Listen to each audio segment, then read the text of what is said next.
Hello, and thank you for tuning in again for part 2 of our previous video. In this episode, we will talk about what happened to my frogs due to the pH, which was the topic of the previous video. I've had African clawed frogs for over 3 years. There have been ups and downs, including losing a few due to my lack of knowledge and patience. Throughout my experience, I have learned that patience is a big one. Panic affects our patience. We love our pets so much and we want them to get better when they are sick.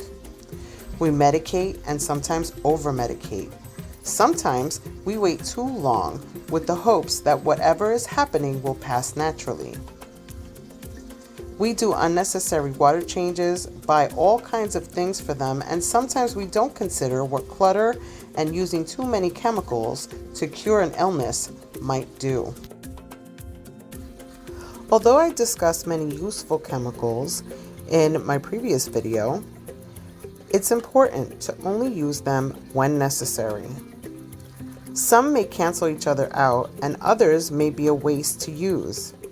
Understanding your tap water is the first most important step.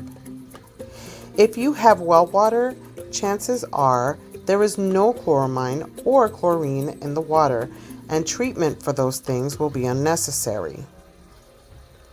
Taking a water sample of your tap water to a pet store that offers free testing can help you become more familiar with anything you may need for your water. Those of us with city water may need to use water conditioners and skin slime helpers. Our frogs may be hardy and strong, but they are still susceptible to illness. Sadly, there is not too much information about what causes these illnesses. Most informational websites and videos say that the water quality is usually to blame. There are many water testing kits out there. However, they test most commonly for the things that become unstable on a usual basis, such as the pH, ammonia, nitrites, and nitrates. Temperature is equally as important, as water outside of the 68 degree to 73 degrees Fahrenheit for long periods of time can also impact frog health. When you notice any of your frogs getting sick, the most important step is to quarantine. Make sure the sick frogs are maintained in clean, conditioned water. If the quarantined area is not filtered, daily water changes may be necessary. Monitor the frogs and assess their physical appearance. Look for sores, broken skin, white spots, black spots, tears in their foot webbing, strange lumps and bumps, tattered shedding, areas of unnatural discoloration, and strange behaviors such as lethargy, regurgitation after eating, swimming sideways, bloating, and consistent floating without moving to the bottom of the tank. There are several different treatments for different ailments. When there are no exotic pet veterinarians, or if the care is too expensive, we are left to our own devices to try to cure our sick frogs. It's important to do research on any medical water additive. Make sure that whatever medication you choose is right for the kind of illness you suspect. Look for several solutions when researching the internet, as there are many contrasting opinions. Look at frog threads on web pages. Consult a fellow hobbyist and provide the information they ask for when they troubleshoot, such as water parameters, frog's appearance, behaviors, and even pictures if it will help. Since I have been testing the water's pH much more regularly than I had been, it's been stabilized and maintaining between 7.0 at nighttime when my plants produce more CO2 and 7.2 in the daytime when my plants produce more oxygen. There are some things that can be purchased to use when you have pH problems and the parameters seem to not meet your goal naturally. Some of the non-chemical alternatives are crushed coral, crushed aragonite, and zebrastone. If you're looking for chemical treatment, there is C-Chem Neutral Regulator. However, if you need your pH to go up and then regulate to 7.0, you will need C-Chem Alkaline Buffer. If you want your pH to go down, then regulate to 7.0, you will need C-Chem Acid Buffer. Using Neutral Regulator alone may not fix your problem. It is also equally important to follow the instructions to these items to a T. A significant change in pH in a short period of time can stress your frogs out terribly and even place them into shock. So please do not work with chemicals in your tank unless you are truly comfortable with the instructions. Contact your veterinarian, the company that made the chemical, or a person you know who is a pro hobbyist. Now we get to the part of patience. Some frog illnesses will ride out. This is hard because we tend to care for our frogs like doting parents. Sick frogs may not eat as we expect them to. However, attempting to feed them daily does help because as they start feeling better, they will start to eat. Feed very little. If you feed pellets, start with 1 or 2 as they are messy.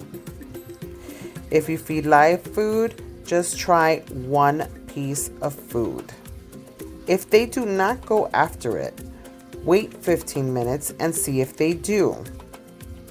If they don't, remove it after the 15 minutes time has lapsed. Always clear any uneaten food from the tank within 15 minutes of adding it to prevent spoiling or contamination of the water. Do not release the frog into the community tank until it is healed and behaving normally. I know this can take some time, however, it is all worth it in the end to prevent a relapse or the spread of a contagious disease. In my case, I quarantined Dolly, Cheeseburger, and Leafy. I was under suspicion they had gas bubble disease because Dolly had and still has soft bloat in the belly. The webs on their feet showed reddish discoloration and it looked like something was eating at the webbing. She seemed more ill than the others as they did not acquire the bloat. All 3 had deterioration on their fingers and webbed feet. I kept them in clean water and treated them with a smaller amount than recommended of Fritz Maroxy, just in case the Fritz Maroxy would exacerbate the situation. The next morning, I was already seeing progress. Not a large amount, but enough to notice that the medication was killing the bacteria that was feasting on my frog's limbs. I knew this was not red leg, as there was no redness in the white parts of their legs or belly.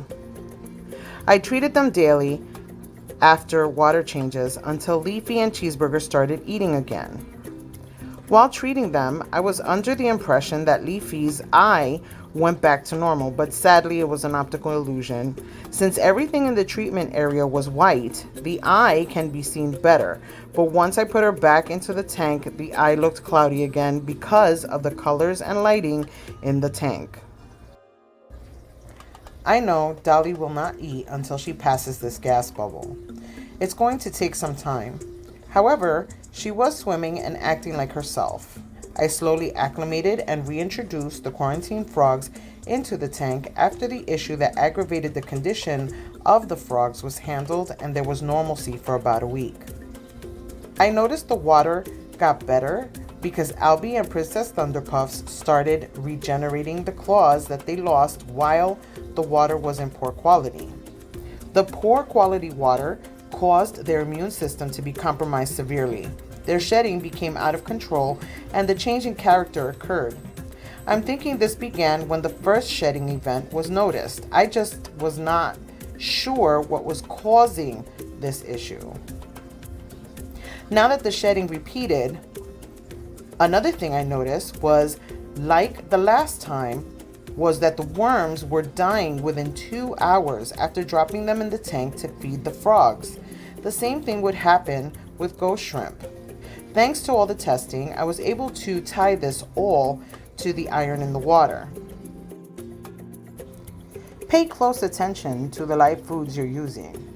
Red worms can live in water up to 2 weeks, sometimes longer if there's enough oxygen in the water. Ghost shrimp live up to 1 year. If they are dying within hours after they are introduced to your tank, there is a problem with the water.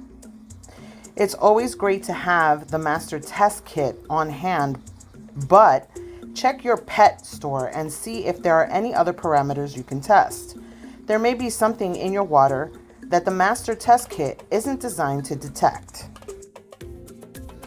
Here's how I think the iron leached into the tank. I took a stool sample from the frog tank, placed a piece of it into the test well, and it read positive for iron. When the water in an iron test turns pink, it's a positive reading.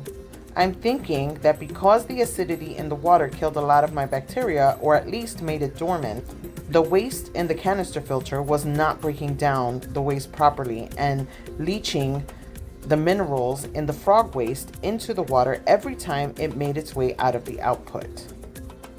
2 weeks have passed since I started putting this video together.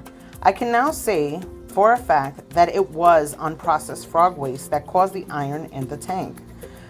I mostly feed my frogs worms before choosing to give them ghost shrimp and the occasional pellets instead. Worms are high in iron. Although it is true that iron is toxic to frogs, the high iron content the worms have is safe for them to ingest. It becomes dangerous for them when it is in the water. The skin on African clawed frogs has a protective slime coat on it. Metals will cause your frogs to shed profusely, lowering the quality of the new skin as their cells regenerate. As the quality lowers, it leaves your frog unprotected and open to any pathogens in the water. This explains why their fingertips, claws, webbing, and toes were the first to go. Those are areas with the thinnest skin. Their claws were falling off due to the lack of calcium in acidic water. Let's talk a little about gas bubble disease and why I thought my 3 quarantined frogs had it.